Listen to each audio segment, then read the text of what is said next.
Hey, welcome to Aussie Dave Does. Today I've got a special treat for you, and by special treat I mean actually a treat. So we actually have a lemon cheesecake. Now we're going to go through all the steps of making it. It's dead easy. Doesn't matter if you can't cook, if you can burn water and all that. Anyone can make this. It's really simple. Just a few ingredients, and I promise you everyone's going to love it when you make it for them. So hang with me and enjoy.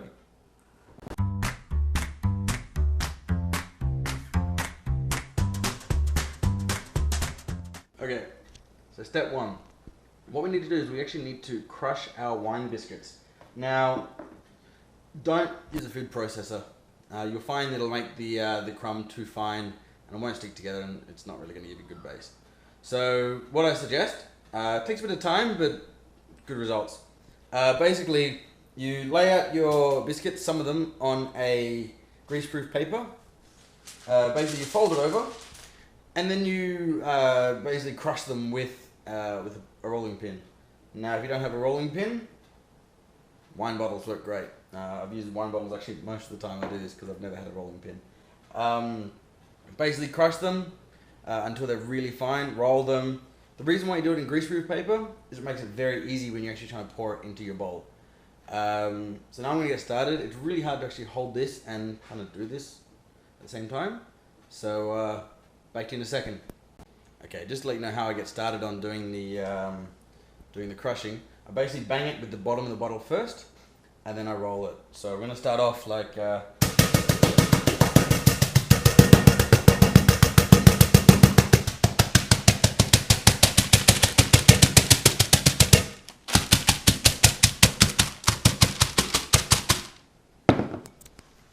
easy.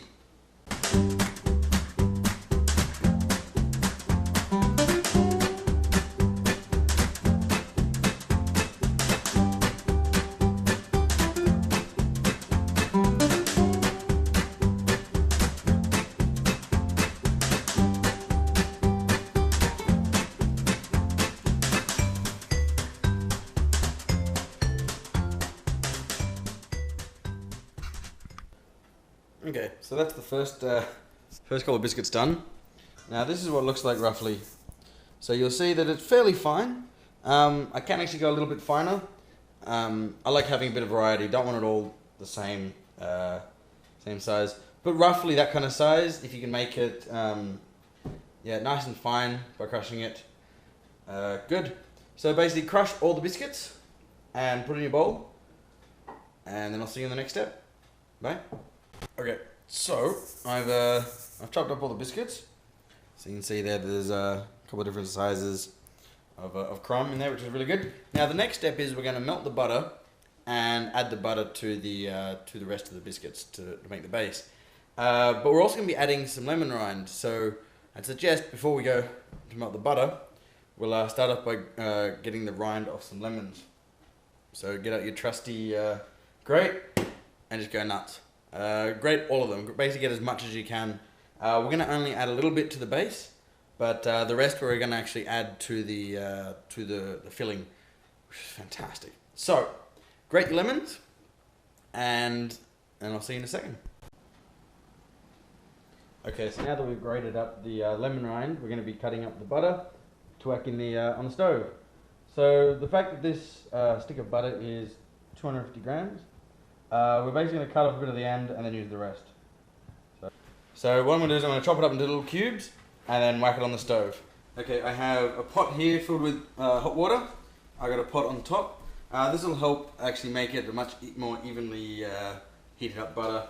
You could do it in the microwave, but I like this way. It's a bit longer, but it's a bit nicer.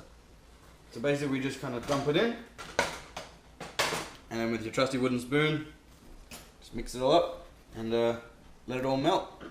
Now, once the butter has melted completely, you basically take it off the stove, and we're going to slowly add it to our crumbs. Now, it depends on the kind of biscuits you used. Depends on how much butter you actually want to add in. What do we got? This was about 200 grams of butter. I'm going to start off by adding about half of it in. Then I'm going to mix up the breadcrumbs, and really see how much, if we need any extra. So here we go. Just add about half of it in. Beauty. And now I'm going to stir it up. Okay, so I haven't actually needed to add any more butter to this. This has worked out really well. A lot of biscuits I've seen are very dry and need like 200 grams of butter. This one is going pretty good with about half. Now, the way you can tell if you've got enough butter is with the back of your spoon, push it up against the side of the bowl, and you want to see that it kind of becomes firm and just doesn't crumble down. So I'm just going to push this up against here, and you can see it holds up pretty well. I might add just a little bit extra butter, just a little bit. Like, you don't want it too soggy; it's not going to go well. Once we've added the extra butter, actually I'll do it right now. We just have a pinch of our lemon rind. This way our base actually has a little bit of tang to it as well. So yeah, I'm going to add a little bit extra butter.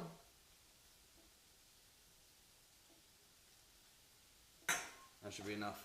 So now I'll mix that in. Okay, now with the our base mix basically all ready to go, what we do is we pour it into a tin. Once you pour it in the tin, you want to start kind of fanning it out nice and evenly, trying to get it up the sides and basically get a nice base shape. I'm going to pour it in there, kind of need 2 hands for that, and I'll be with you in a sec. Okay, so now I've tamped it in basically pretty well, about as good as I can do with an actual wooden spoon. Now, the next tip, this is really kind of clever, for helping get the base flat and very solid up against the sides, use a drinking glass. Preferably one that has a very square shape to it. You don't want one with kind of crazy angles. And basically you press down the base of the base with your glass. So this gives it nice and flat. Don't worry about the glass marks. And then up against the sides, you can basically press up against it. Now, you kind of do want 2 hands for this. So when you do it, you want to hold on to the bowl as you do it. So I'm going to cut away now and finish up this base with my hand, just doing that exact technique. Okay, so here we go. I've basically tried to make sure the edges are roughly about the same thickness. The base at the bottom is almost as thick as the walls are. And that's kind of roughly what the guide I've been going to for getting the shape right. It really didn't take long, like 30 seconds to a minute to kind of tamp it all down. Now what we do is we whack that in the fridge, and basically it kind of hardens a little bit in the fridge while we continue making the filling. So with that in the fridge, now we're onto the filling. This is the really delicious part. So we're going to start off with the cream cheese. We need about 125 grams of cream cheese. As I said earlier, luckily these are 250 grams. So basically we want to get about half of this, kind of work out roughly half. We're going to scoop that out and whack it in a bowl. Once we've done that, we're going to pour in the condensed milk. And so it is 395 grams of condensed milk. Or if in Australia, that's just 1 tin, which is really nice. Okay, so now if you're in a cold climate, you might want to microwave the cream cheese for like 30 seconds, but today's a warm day, so it's not too bad. Now into our bowl, we're also going to add the lemon juice and the lemon rind that we basically harvested earlier from our lemons. Whack it all in the bowl together and give it a mix. Okay, so now that we've got that all nicely mixed up, we're on to the final step, which is basically we pour this into our base. Now, depending on kind of how thick your walls are and how big your base tin is, pour it in slowly because you might have too much. If you've done everything right, everything should fit really perfectly. So just pour this in. Now look at that. Now I'll use a spoon to get it in. This tin is a slight bit bigger than what I'm used to, and so the walls are going to be a bit higher. No one's going to care because these walls are yummy. So once I clean out this bowl and basically get it all in there, we're going to whack it in the fridge and leave it for roughly about 8 hours. You really need it to set hard.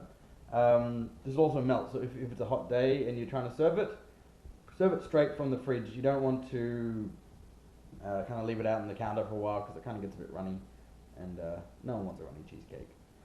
So yeah, basically this is how to make a cheesecake.